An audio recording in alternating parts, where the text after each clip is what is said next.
Very happy that you're fighting. Drop the act. Mimi ndio nitakuwa nazipeleka mpaka kwa banka. Sipi utavamiwa.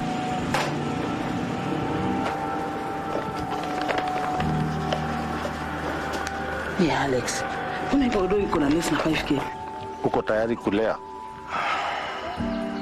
Niko tayari. Is everything okay? Get out of my life. Babe, please. Out. You get there before I do.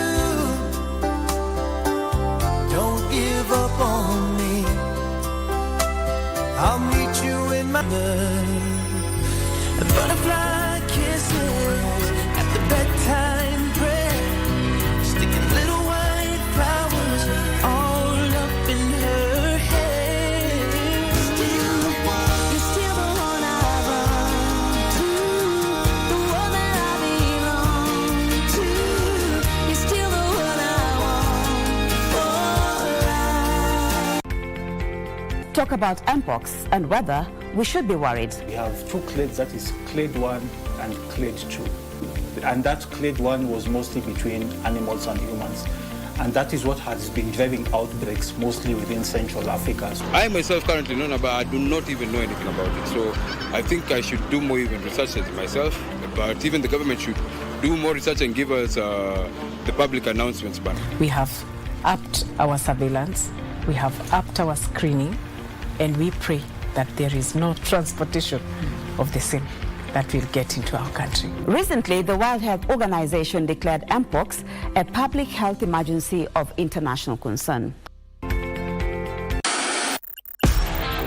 KBC Channel 1, we are a TV station like no other. Get a taste of the best in entertainment. Yes, indeed. Feel the passion.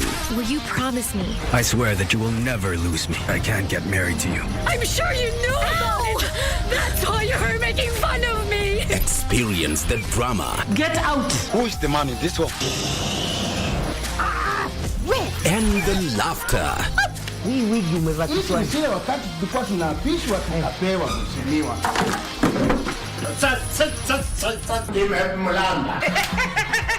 Move to the beat.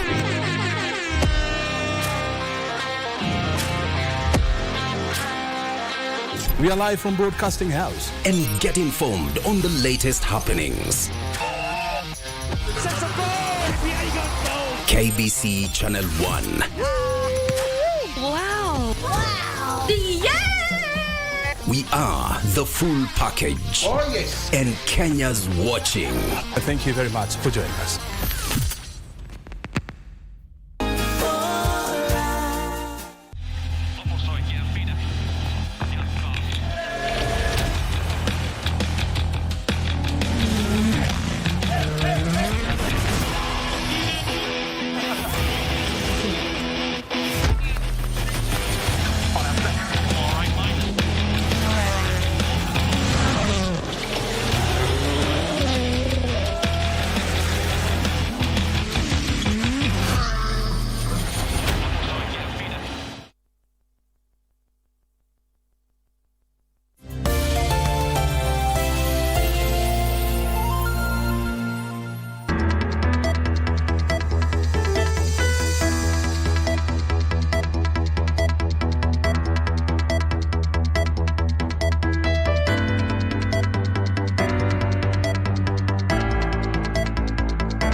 Good evening and welcome to the Legends edition on KBC Channel 1. I am Fayyaz Qureshi.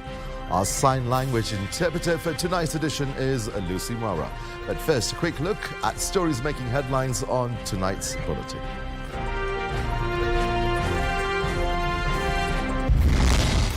Tulipewa na yeye miaka 5. Tumefanya miaka 2. kazi bado anza, mambo mingi imekwama. Akubali hiyo miaka imebaki 3, tufanyie wananchi nini? Vile ataamua mbele, tutaheshimu uamuzi wao, si ndio? Political persecution. DP Rigathi Gachagua tells his political detractors plotting his ouster to allow him to finish his 5-year contract with Kenyans. Enjoying Kenya's flora and fauna, hundreds flock the country's national parks and reserves as KWS grants free entry to the parks.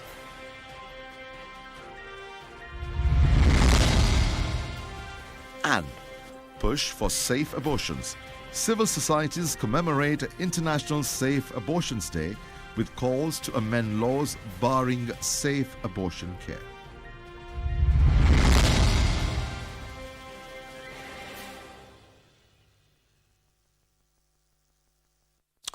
Welcome back.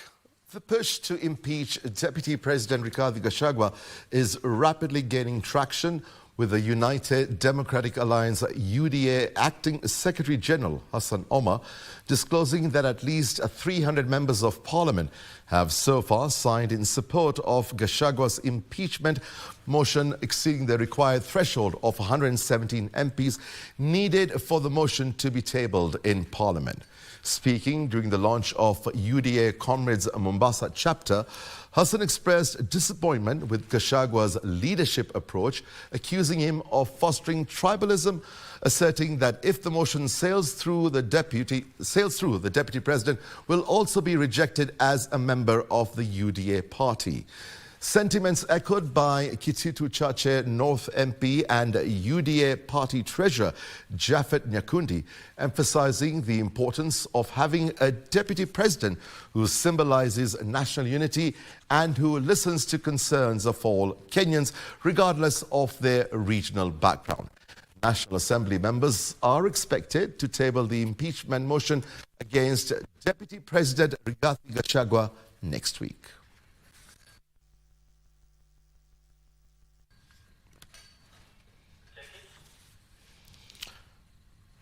The push to impeach Deputy President Rigathi Gachagua is rapidly gaining traction, but opinion on his ouster continues to divide political foes and allies of the deputy. While leaders in support of the motion say the DP's conduct has been detrimental to national unity, those against the motion term his planned ouster a politically motivated witch hunt. A few days to the tabling of the planned motion, a petition has been filed at the Nyahururu High Court to bar the removal of the Deputy President Rigathi Gachagua through impeachment.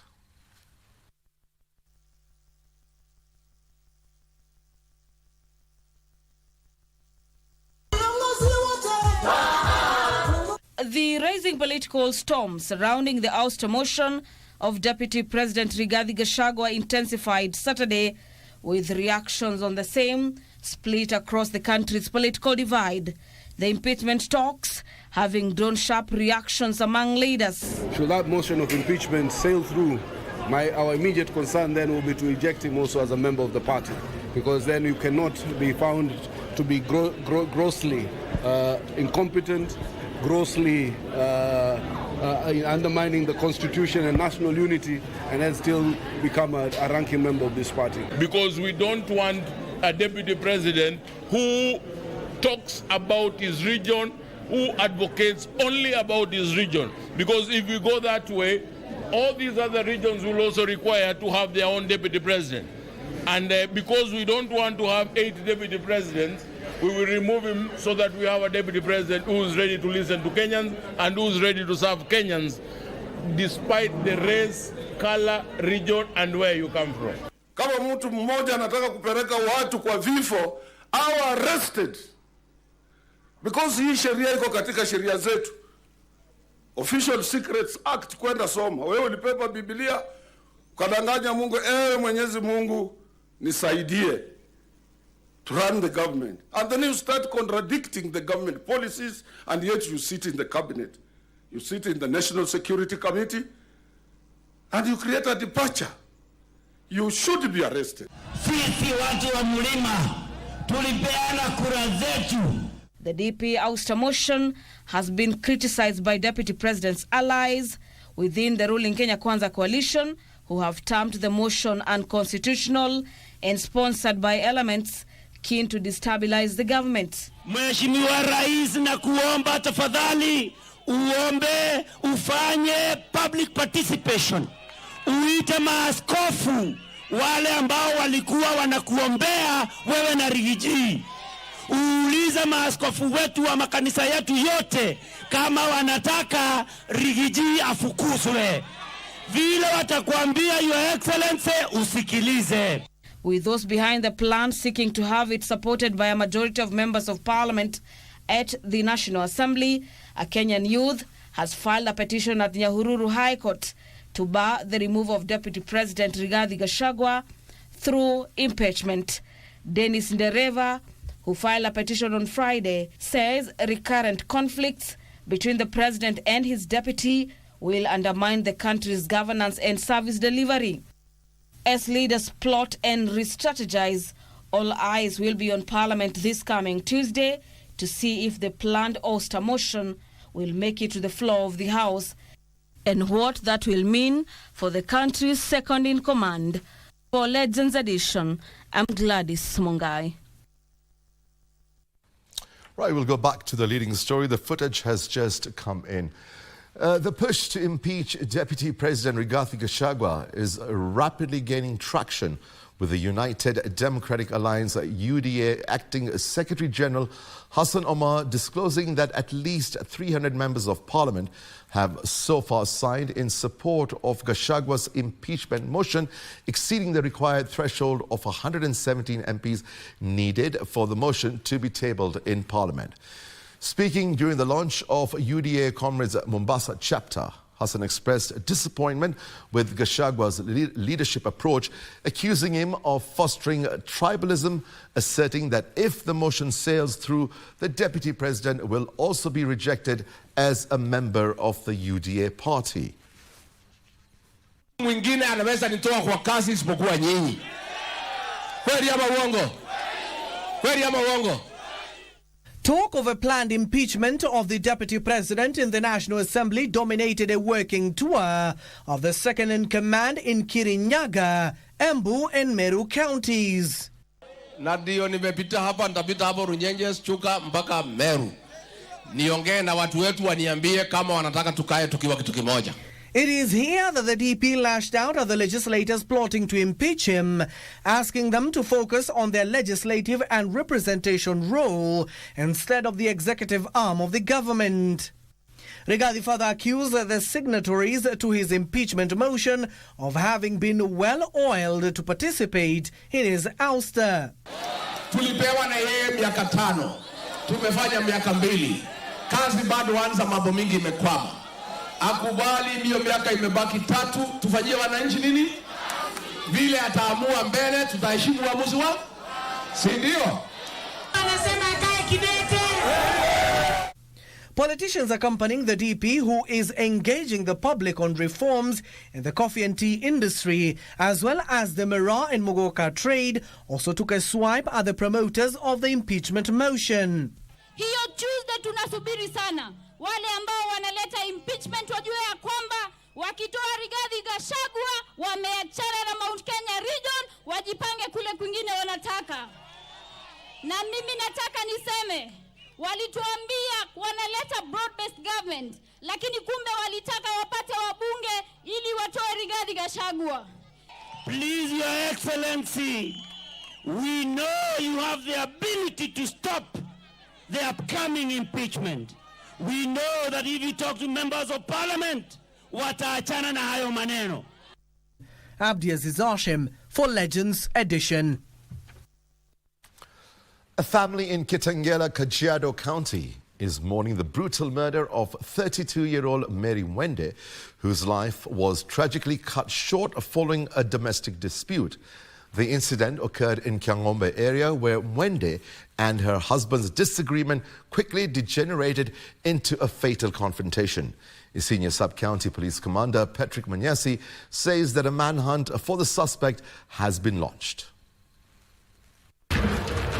This glory house has turned to be the home of a heartbreaking tragedy. Scattered household items inside the rental single-roomed home indicates a struggle had ensued before the attack. On a seemingly ordinary day, the life of 32-year-old Mary Mwende was violently cut short, leaving her family in despair and the surrounding community in shock. Mary and her husband had been together for 7 years, but their relationship was marred by conflict, which today escalated to a fatal confrontation. Mwendo wa saa 12 Chauli hata walikuwa wametawalisha mtoto. Hapo ndio palitokea mfurugano. Ile siwezi nikaelezea ni kiini yake kamili ni nini, na hapo ndio mambo ya mauaji katokea. Despite the efforts of neighbors to save her, Mary succumbed to her injuries. Pathologist Peter Ndegwa confirmed that Mary succumbed to excessive internal bleeding due to severe injuries to her heart and internal organs. She has been stabbed twice and incised twice, that is incisive wounds and stab wounds, 2 of each. But one which is fatal, one which is gone through the left breast up to the heart, and there's a lot of bleeding inside.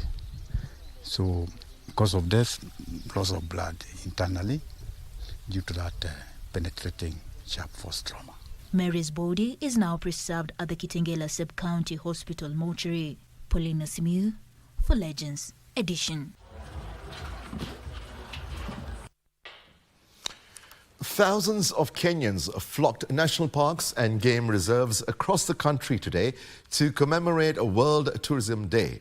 As a special way of celebrating the day, the government waived the entrance fees in all parks and reserves managed by the Kenya Wildlife Service, a move aimed at promoting conservation awareness and encouraging Kenyans to explore the country's rich biodiversity. And as John Kahiro narrates, Kenyans came out in large numbers to experience the country's rich natural heritage, this time free of charge. From the early hours of the morning, long queues welcomed us at the Nairobi National Park as Kenyans eagerly waited to catch a glimpse of the Kenya's rich biodiversity. The waiving of entry fees, a government initiative to promote conservation awareness and domestic tourism, was warmly welcomed by Kenyans here. Tumefurahia sisi kama wa Kenya kupatiwa chance kama hii ya free. Ni vizuri wakuwa wanatupatia mara kwa mara. Tukisikia kitu kama hii na maybe watoto kama mimi mwaka mzima hawajawahi ingia ni overnature ni national park this year. Nimefurahia sana kuingia na wao, wametembea, wameona minyama. Na tumefurahia sana hii kitu iendelee. Bonlast Webi, a wildlife enthusiast, says the move to waive entrance fees saw him travel from Turkana to Nairobi to enjoy the serene environment at Nairobi National Park. Kuja kuona wanyama wakati nilisikia Radio Jambo ikitangaza kuwa at least leo kutakuwa na hiyo free entry in public parks, na nikasema nikuja hapa nikaweze kujionea. Sijaiona simba live, leo nimeona live. Sijaiona giraffe live, naonanga tu kwa TV. His story resonating with many other Kenyans who took the advantage of the rare opportunity. Tumefurahia na saa zingine tukwangi tunaona wanyama kwa sababu ya shule. Ni vizuri sana kuona wanyama. And inside the park, KWS rangers and park staff were all wise to ensure the day's success, providing educational tours and managing traffic within the park due to the huge numbers that had turned up. Our 3 facilities here, the Nairobi Safari Walk, the Nairobi Animal Orphanage, and the Nairobi National Park, we have seen huge numbers of citizens coming out just to enjoy the heritage that we have with Kenya Wildlife Service. Security was also not left to chance. Police officers were vigilant. We've also done adequate arrangements both within the facilities and also around. And of course, we've been joined by other government agencies to just beef up the security. Here, local tourists got a chance to encounter one-on-one with the natural heritage, ranging from the Big Five to the breathtaking landscape outside the ever-busy capital city. As the day unfolded, bustling activities replaced the usual serenity of wilderness in this park as families took the opportunity to capture moments for memories. It was also a big day for local businesses who benefited from the influx of visitors. Kazi yangu nimeanza zai lakini nimeona nekeru. Naona kama ikifika saa nyingine saa 7 saa 8 itakuwa imefuma kabisa. And by the closure of business, everyone had a story to tell, which renewed the appreciation of Kenya's rich natural heritage. Pia Wakenya patiwe nafasi kuwaona. Si lazima walipe kila wakati pesa nyingi. Wakati mwingine wanaingia free mara kwa mara, watoto wa shule, watu wazima, wazee wafurahie maisha ya nchi yao na urembo wa nchi yao. Tulinde wanyama vizuri ili wenye wanakuja tena wakuja zioni.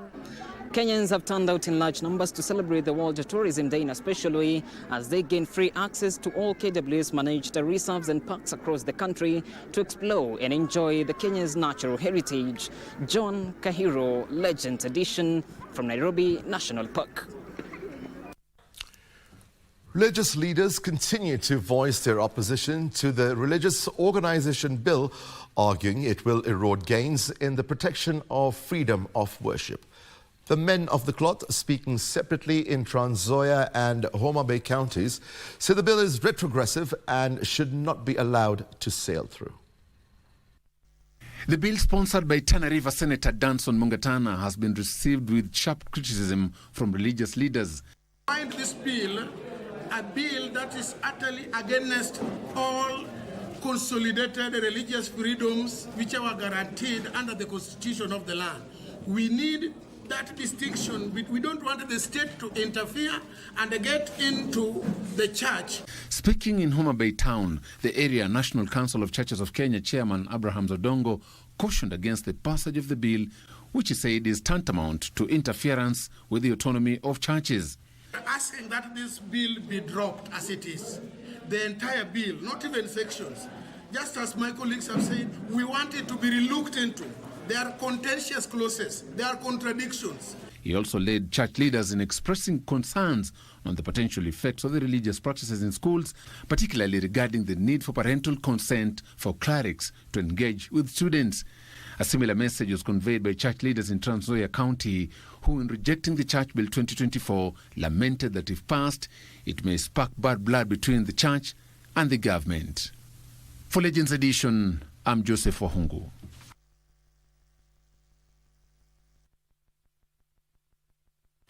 A non-governmental organization in Homa Bay County has embarked on a 2-day tree planting initiative in Kodera Forest. The 2-day initiative by the Set Ogello Foundation targets to plant over 10,000 seedlings. The initiative has attracted various environmental stakeholders in the region who are focusing on improving the tree cover at Kodera Forest, which has been severely affected by illegal logging. The over 703 hectares forest is located in Kasipul sub-county.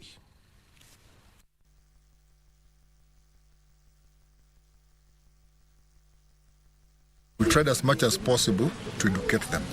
First, we looked at what strategy would we put in place for them to come and appreciate the forest. So we started with what we call plantation establishment and livelihood improvement scheme. The aim of Miti Maisha is to make a difference, especially in our schools. We want to teach children how to take care of their environment by planting trees, and those trees, they take care of them until they leave that school environment. And every day they come back to that school, they'll say, that tree was my tree. I planted it 15 years ago. As a county government, we have put aside 12 million grants with support of FLOCA, so that we have identified 2 tree nursery proprietors that are being run by youths and women. And out of the entire county, we have identified 80 number. Out of this 80, we are going to give 150,000 each as a conditional grant to enable them expand their tree nurseries.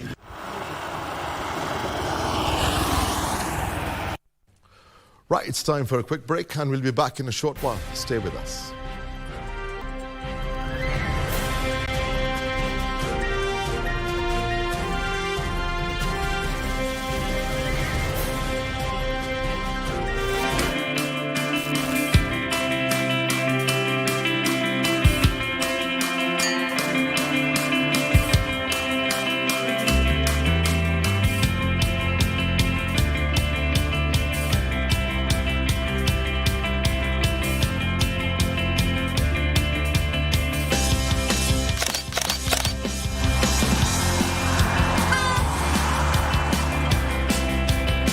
Sambaza flare kwenye star 570 hash option ya 4 na ushindi wako tunautangaza the 6th of October. Tucheze, tusaidie, tushinde!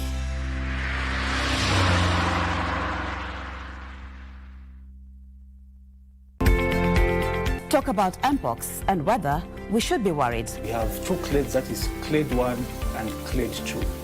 And that clade 1 was mostly between animals and humans. And that is what has been driving outbreaks mostly within Central Africa. I myself currently know about, I do not even know anything about it. So I think I should do more even research myself. But even the government should do more research and give us the public announcements back. We have upped our surveillance. We have upped our screening. And we pray that there is no transportation of the same that will get into our country. Recently, the World Health Organization declared Mpox a public health emergency of international concern.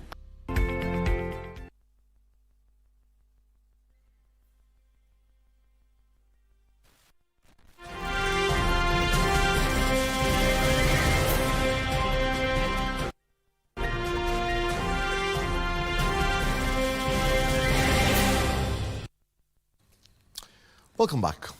Lack of political goodwill and lack of successful prosecutions of graft cases have been cited as major factors hampering the elimination of corruption in the country. During the 2024 Integrity Walkathon in Nairobi, Transparency International and other stakeholders, led by the Executive Director for Center for Multi-Party Democracy, Franklin Mukwanja, urged Kenyans to demand accountability from their leaders and speak up against corruption in society. Tilio Marco with more. Transparency International on Saturday morning held the 2024 Integrity Walkathon in Nairobi. The walkathon, held in collaboration with other stakeholders, including the Media Council of Kenya and the Commission on Administrative Justice, among others, is aimed at raising awareness about the adverse effects of corruption in the country.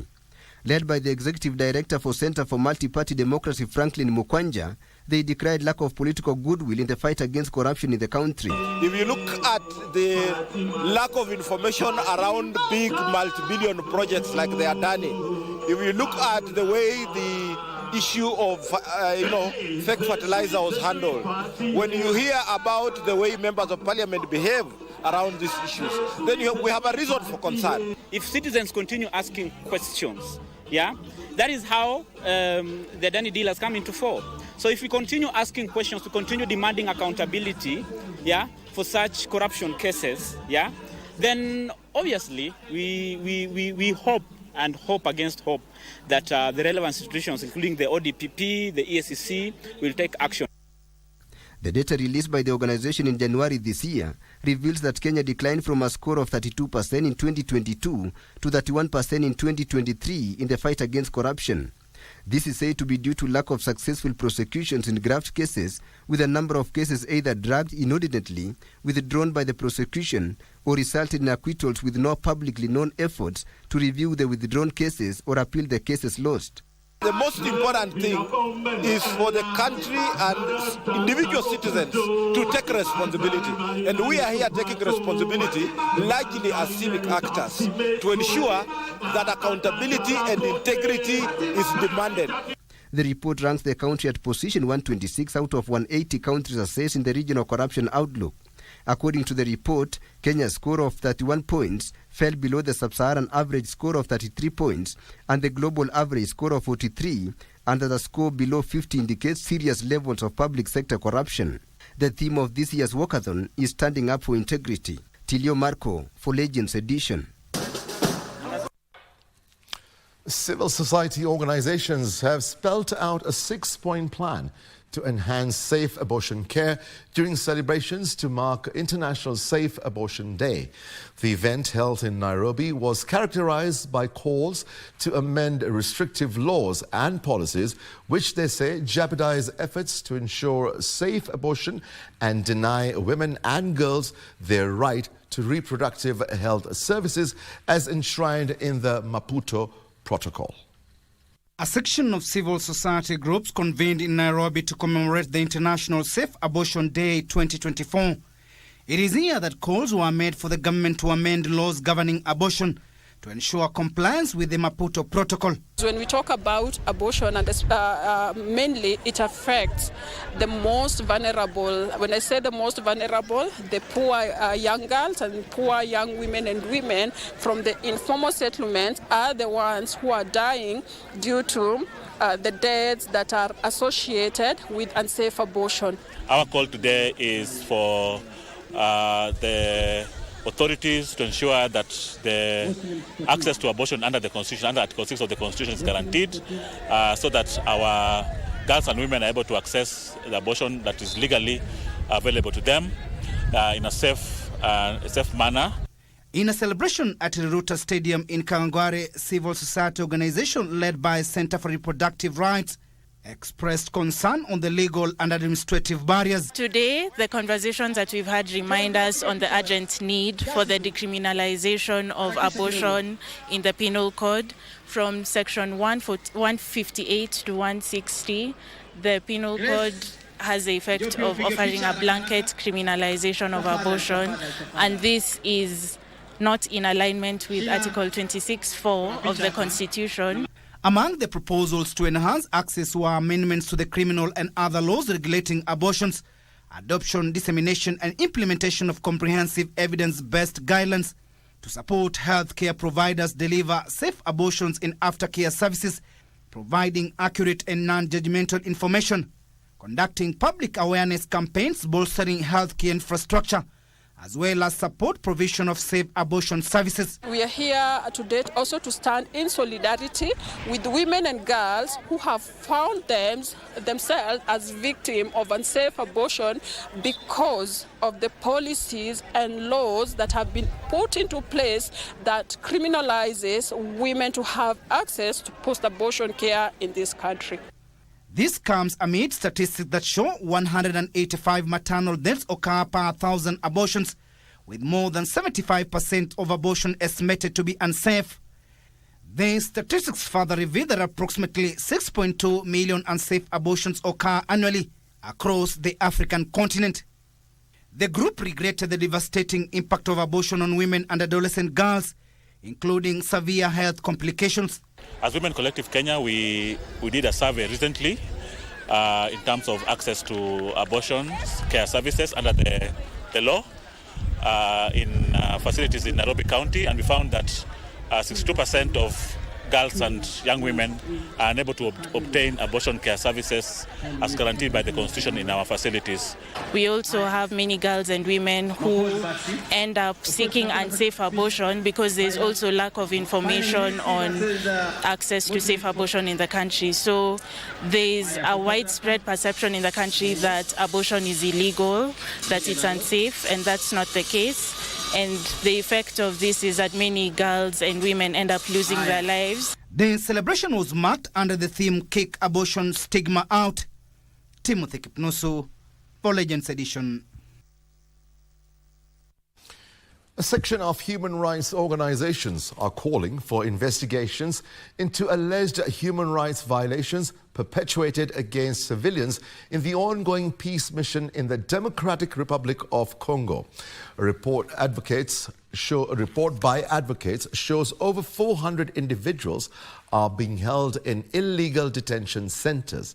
More details in the County News Roundup.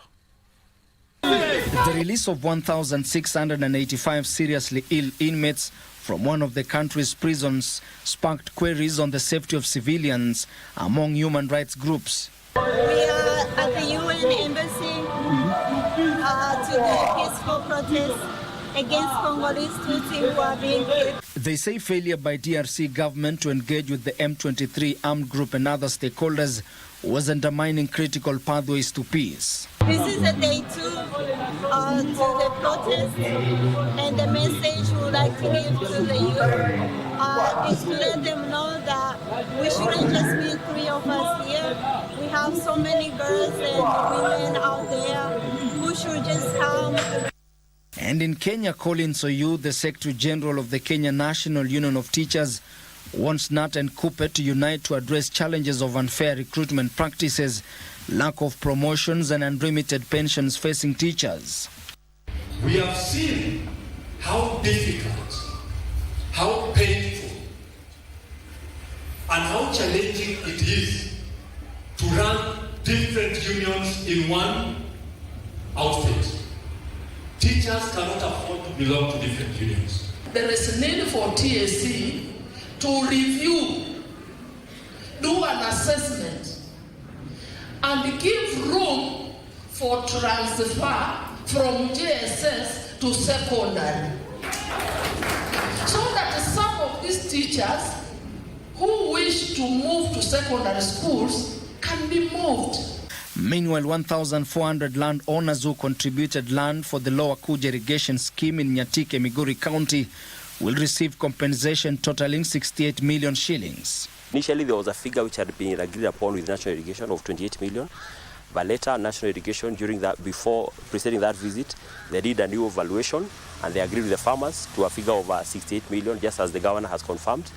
The 68 million comprises of 1,400 people who are supposed to be compensated. Compensation and land-related matters are the domain of National Lands Commission.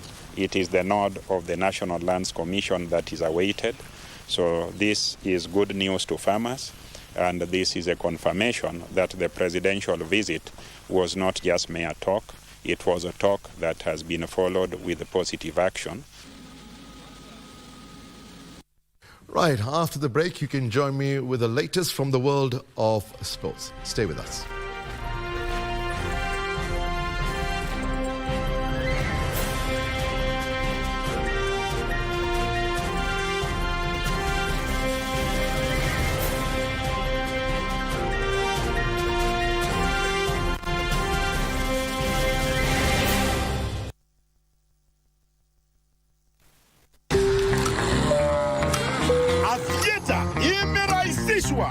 Sasa kuna njia mpya na rahisi ya kucheza Avieta. Dial *419# kwenye simu yako na ucheze wakati wowote. Harambee Stars are set to face Cameroon in October before hosting the return leg in Kampala in mid-October. Catch the matches live on KBC Channel 1 as both teams chase slots for the 2025 Africa Cup of Nations live on KBC Channel 1, your true sports partner.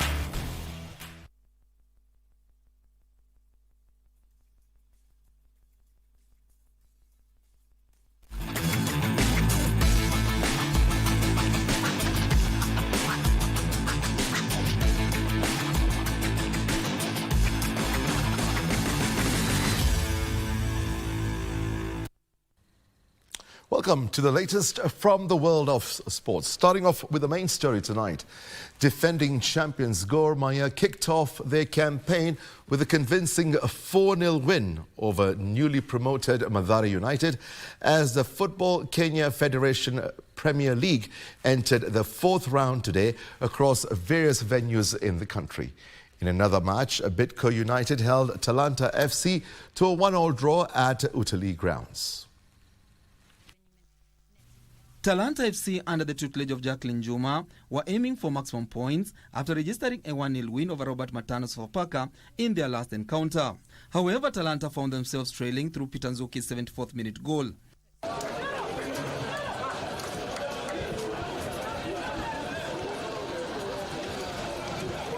Joshua Amunike rescued a point for Talanta FC in stoppage time. Yes, I think these are two points lost. We've not gained. We've lost having that we were playing at home. I think from the first minute we were not a very strong team. Talanta really dominated the game. But again, we came back strongly in the second half. Conceding the last minute of the game is really a disappointment. But I think we have to work. We have to keep working till we get our first win of the season. In other matches, hosts of Opaka lost 1-0 to Bandari FC, while the match pitting Shaban and Posta Rangers was postponed. Meanwhile, 5 matches will be on card tomorrow in various venues across the country. KCB will take on Ulinzi Stars, FC Leopards will face Nairobi City Stars, Kakamega Homeboys will be up against Kariobangi Sharks, Murang'a Seal will play Mara Sugar, while Kenya Police will take on Tusker FC.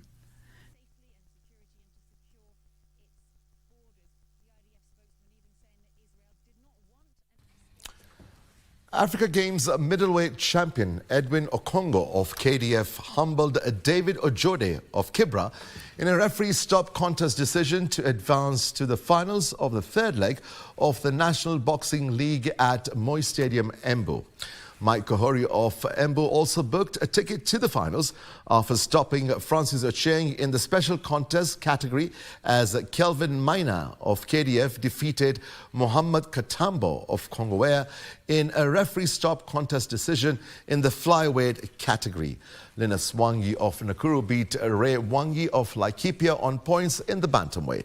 In the minimum weight category, Abednego Kialo of KDF saw off Morris Kimani of Kibra in a referee stop contest decision, while Anthony Ndungu defeated Abubakar Hussain of Dallas on points. The third leg of the National Boxing League has attracted 56 boxers drawn from different clubs and counties.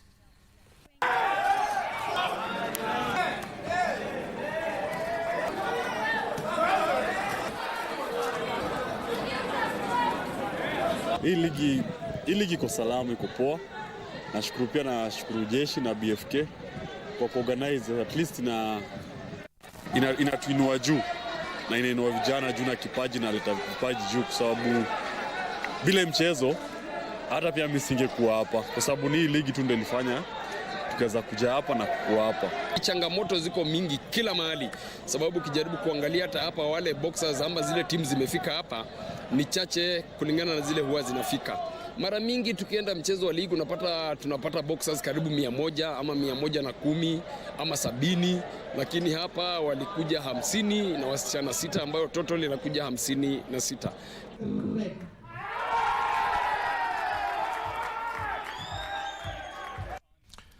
The national judo team has left today for Tajikistan, where they will take part in the World Junior Championship from the 2nd to the 5th of October next month. The team of 12 judokas were boosted with a sponsorship of kits from Faras before their departure, having camped in Kasarani with the senior team in preparation for the event under the tutelage of Japanese coaches. The Kenya Judo Federation President Shedrack Maluki said the sponsorship meant a lot to the team as they look forward to close the year on a high in the upcoming championships. The senior team is preparing for the Africa Open Championship slated for Senegal in November this year.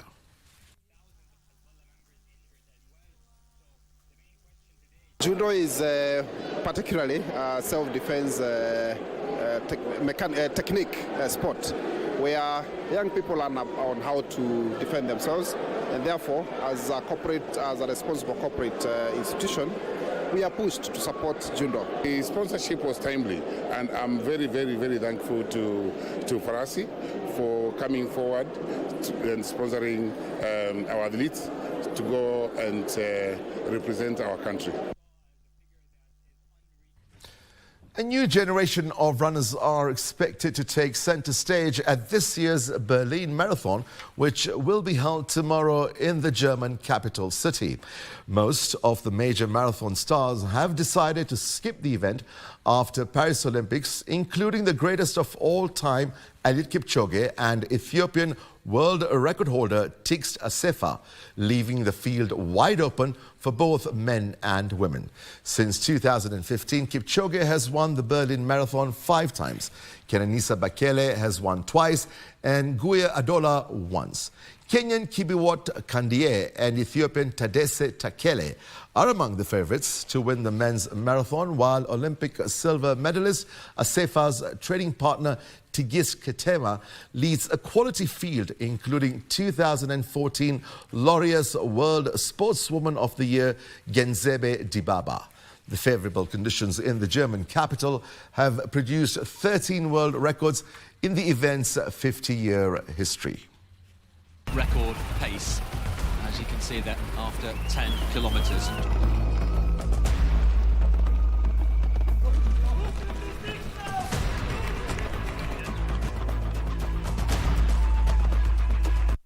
Elena Nurani was outstanding in the under-10 girls orange ball category during the 3rd edition of the Omanyala Tennis Tens tournament that was held today at the Nairobi club, with a winning streak that saw her lift the girls' trophy.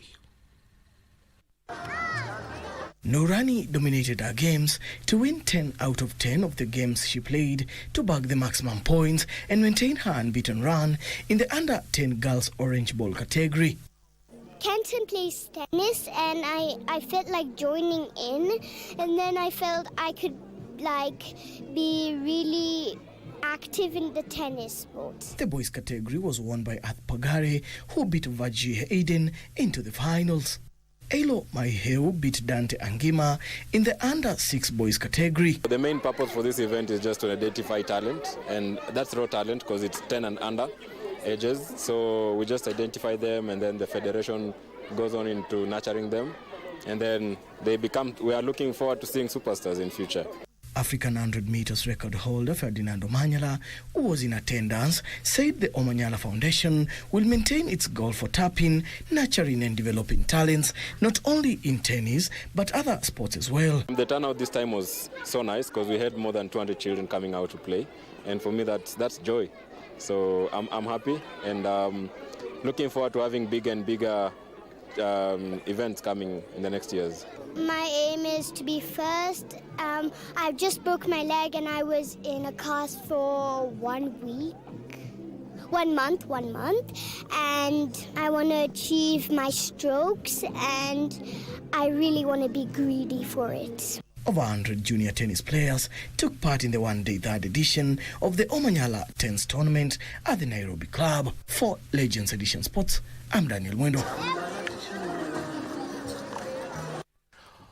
I&M Bank are the 2024 Interbanks football champions after a 3-0 win over Equity Bank in a tightly contested final played at the APSA grounds here in Nairobi. George Biloporia gave I&M Bank the lead in the 11th minute after they took charge of the game from the onset. They added a second in the 20th minute through Eric Otieno before Bernard Kubasu netted the third in the 34th minute. The second half saw Equity being reduced to 10 men following a bad tackle in the box, and the game ended in favour of I&M. Equity, however, made up for that disappointment in volleyball, where they emerged victorious, as well as in snooker. It has been tough, considering that we have been playing back-to-back matches. So fatigues come in. It was a bit of a challenge to encourage the boys and convince them that we can still play and win.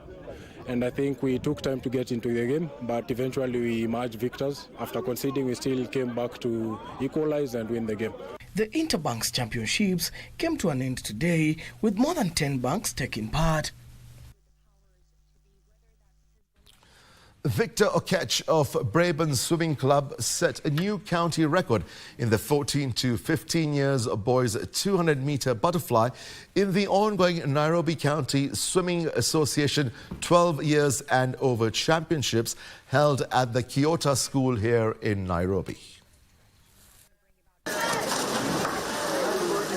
Okech took a time of 2 minutes, 24.90 seconds to set the new record to smash Johari Masinda's record of 2 minutes, 25.03 seconds set in 2022. In the boys 16 to 18 years old category, Tim Murui of Premier Academy took a time of 3 minutes, 1.81 seconds to finish ahead of Munya Osila and Joseph Nyamu. Going forward, we have the challenge of the equipments as a county. We are looking forward to have our touch pads as a county, and of course we are going to have more spread of the land drops as a county. So we really need hope that we need to have our own touch pads by the end of the season. Karanja David was unstoppable in the 19 and over 200 meters butterfly after clocking a time of 4 minutes 22.76 seconds. The two-day event has attracted more than 400 swimmers drawn from 25 schools across Nairobi County. For Legends Edition Sports, I'm Daniel Mwendwa. Dandora Youth and Equity played a 2-2 draw in the FKF Division 1 match at Dandora Stadium. The first half saw Dandora Youth dominate possession and create a number of attacking threats, but it was Equity who broke the deadlock just before halftime with a well-taken goal by Baraka Kevin. In the second half, Equity doubled their lead in the 61st minute, courtesy of a strike from Collins Odhiambo. However, Dandora Youth mounted a spirited comeback as substitute Maxwell Mboya pulled one back in the 64th minute, and Clifford Kipenzi netted a dramatic equaliser in stoppage time to salvage a point for the home side.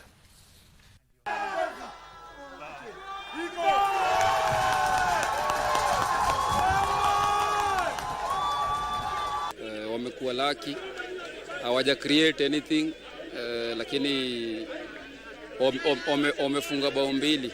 Inaweza kuwa maybe ni timu yetu ni young and inexperienced, lakini na hope vitu zitakuwa poa. Kitu naweza shukuru vijana ni hiyo comeback wamefanya, kutoka chini ilikuwa rahisi na bana ni bao mbili. Imekuwa ni show poa sana kwao. Kocha ameamua kuchukua vijana wadogo juu hata desire yenye tuko nayo, bidii yenye tuko nayo na ile anga yenye tuko nayo kushinda game, na in future tuna expect more to come from the coach, vile tunaonyeshwa na vile tunagaidiwa, na believe tunaweza fika fana success yetu. Elfyn Evans, co-driven by Scott Martin, was still in command as Rally of Chile entered day 2 today with his Toyota teammate and reigning world champion Kalle Rovanperä closing in after stage 9. In format, we saw Sami Pyrie off the start line earlier. The overnight leader, Elfyn Evans, had an 11.3 seconds margin over Rovanperä after stage 9, as Hyundai's Ott Tanak dropped to third, followed by his teammate and championship leader Thierry Neuville. Rising star Sami Pyrie was impressive in his second Rally 1 outing for Toyota to take fifth, ahead of M-Sport's Gregor Munster and Andren Fomo, as Hyundai's Esepe Kalapi summed the top 8. Sebastian Ogier, on the other hand, had an unlucky day after being forced to retire on stage 8 after his GR Yaris hit a rock at the end of the stage. But certainly the star of the show in terms of the Rally 1 runners right now is the Welshman Elfyn Evans, back out leading a rally for the first time since the spring. It's great to see. Arsenal scored twice in stoppage time to beat Leicester 4-2 at the Emirates Stadium in today's English Premier League matches. A Wilfred Ndidi own goal in the 94th minute and a close-range Kai Havertz strike in the 9th minute of stoppage time denied Leicester a victory at the Emirates Stadium after clawing back from a 2-goal deficit in the second half. Meanwhile, defending champions Manchester City were held to a 1-1 by host Newcastle at St James Park. Anthony Gordon scored a second-half penalty to deny City the maximum points after defender Josko Gvardiol put the visitors ahead in the first half.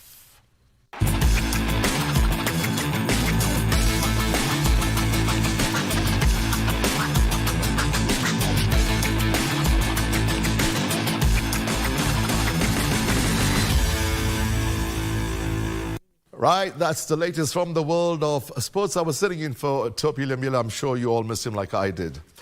And of course, after the end of the bulletin, we'll have Bridge over Congo, Rumba, dancing shoes. Make sure you have your dancing shoes on with Winnie Marie Jose and Mfumu Kimbangu. And of course, not forgetting DJ Salem. It's been a great bulletin. Thank you very much for joining us. I am Fayyaz Qureshi, and our sign language interpreter for tonight's edition was Lucy Wara. Have a good night.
master flair kwenye star 570 hash option ya 4 na ushindi wako tunautangaza the 6th of October. Tucheze, tusaidie, tushinde!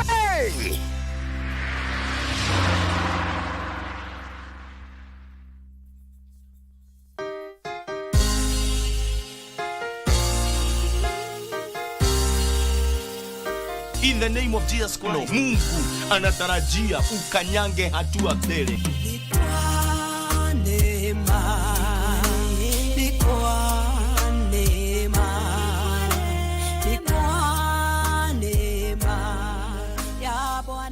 Wengine wametawaliwa na uchawi, wakati wao umefika.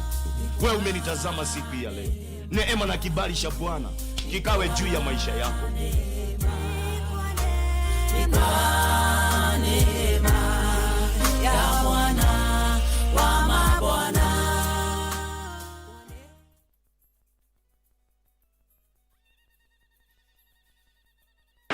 Ana wakati wambe tui wakati wambano yako nukumajelela muni tisto kwiko nkwatwa kuni kwimba kundemba mutumbo kujibana mashenda mayenga yiko ane nambu bashenda makwabu bachoka nasikile eyi wakwetu nyimbekine eyi wakwetu nyimbe alunga bakwenga bayenga nabo isa mbongo tuyaya